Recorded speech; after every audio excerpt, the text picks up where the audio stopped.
Tak tahan nak berak. Lagi sekali. Tak tahan nak berak. Aku post dekat TikTok. Takut. Minyak naik pi lah seliter berapa dek pun. Abang tetap bos RM10. Noh.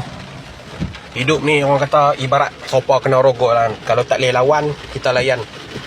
Naik pi lah banyak mana pun. Tetap bos RM10. Sikit apa?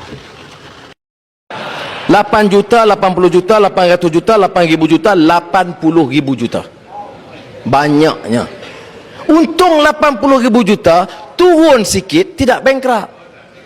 Untung jadi 70,000 juta. Macam jual derian harga.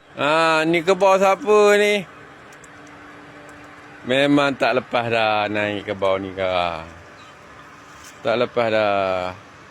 Katak sepitu semalam pun tak lepas naik. Ni tambah korang pula turun nak kubang. Punca betul korang.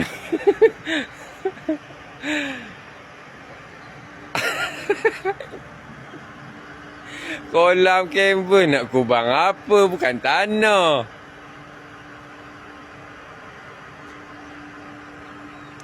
RM6.02. Oh. Semua parking tak payah jalan, ini kereta diesel. Kalau boleh kunci pun angkat pergi buang tong sampah. Oh. Apa guna boleh jalan? Ha? Kunci kasih buang tong sampah, apa macam jalan? Bunyi banyak-banyak, tak perlu banyak bantuan, subsidi kena tarik untuk anda semua. Oh, nonaku Ajijah, ini menerima tetamu di kawasan Cerok Tok Kun.